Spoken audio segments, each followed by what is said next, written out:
asambleísta Andrés Páez.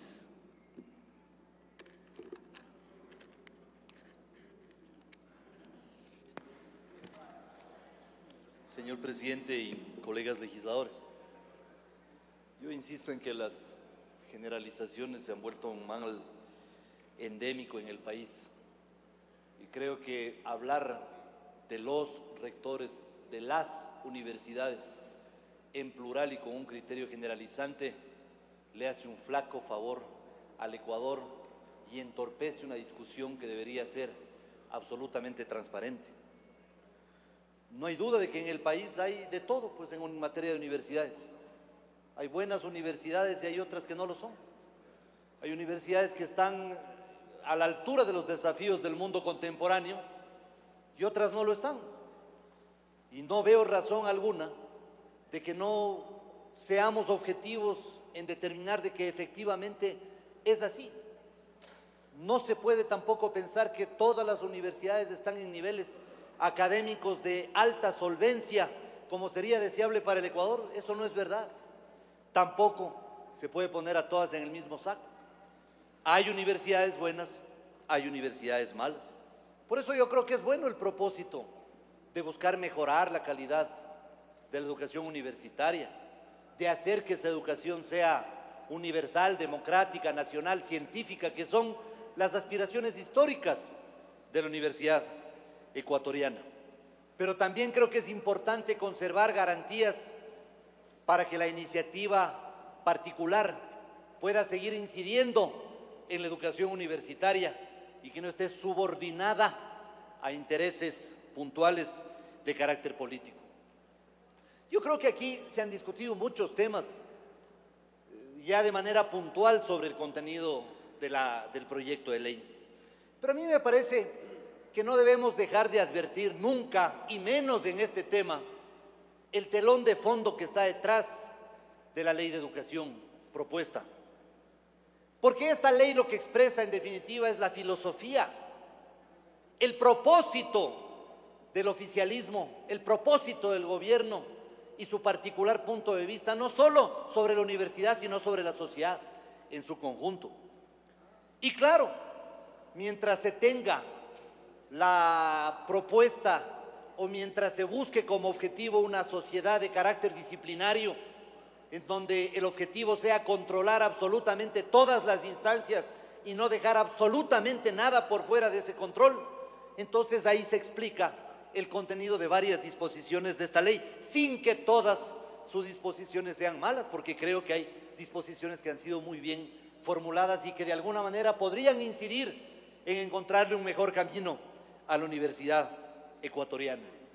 El telón de fondo de esta ley comienza con la disposición transitoria primera de la Constitución en Montecristi, porque allí se describen pues las leyes que luego van a ser aprobadas de manera inmediata para ejecutar precisamente ese propósito de esa visión particular que tiene el oficialismo sobre la sociedad, lo cual es ciertamente legítimo, como legítimo es oponerse también a que eso se quiera hacer a costa de la libertad y a costa de derechos fundamentales que deben ser conservados en una colectividad democrática.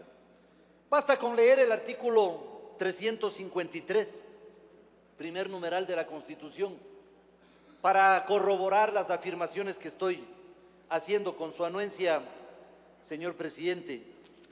Voy a leer solamente el 53. El sistema de educación superior se regirá por un organismo público de planificación, regulación y coordinación interna del sistema y de la relación entre sus distintos actores con la función ejecutiva. Hay literalmente una obsesión con la función ejecutiva.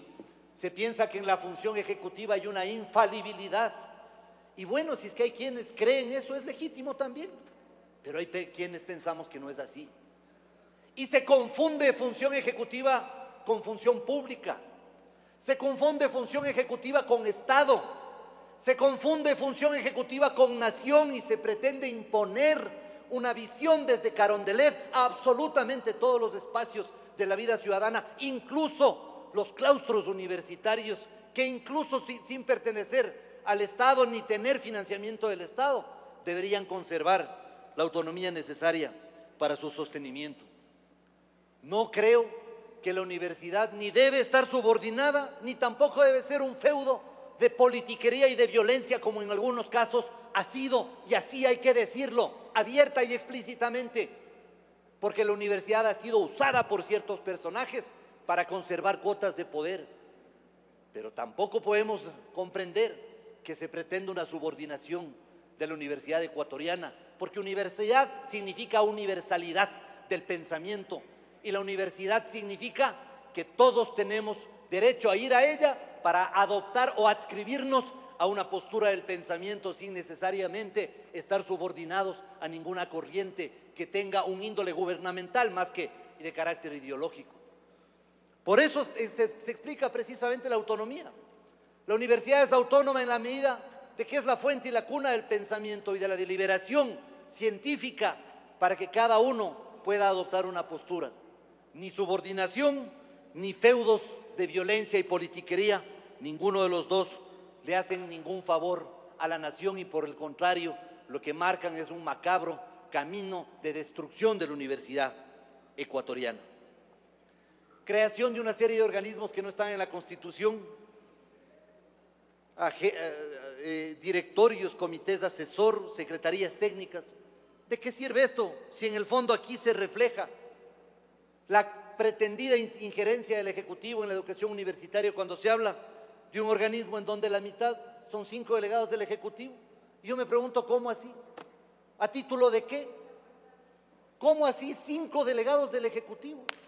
¿De cuándo acá, en un país democrático, el Ejecutivo es el que tiene que decidir sobre la vida de las universidades? 4 o 5, bueno, da casi lo mismo. Entonces 4. ¿Cómo así 4? ¿Qué sentido tiene esto?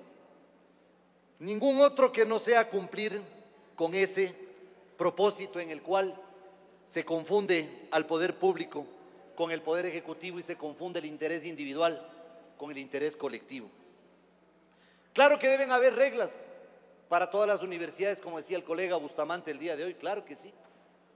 Pero esas reglas no pueden ser impuestas de esta manera, ultrajando los contenidos básicos de la educación universitaria y condenando a la universidad a un ostracismo, porque a eso se le va a conducir si tenemos una ley que sea también mordaza de las libertades mínimas para hacer de la universidad un encadenamiento de acciones destinadas a la investigación, a la deliberación, a la ciencia, pero no a la subordinación, como desgraciadamente sin duda se pretende. Finalmente quiero hacer un comentario, señor presidente. No estoy de acuerdo con que se pretendan un régimen de excepción en favor del personal administrativo de las universidades. Hay una norma constitucional muy clara y el informe de mayoría así lo recoge y creo que debe ser rescatado. El informe de mayoría dice claramente, la Constitución dice claramente que para el sector público habrá un solo régimen de recursos humanos y un solo régimen de remuneraciones. No veo ninguna razón para establecer una isla en la cual ciertos empleados de las universidades tengan un régimen y un trato diferenciado.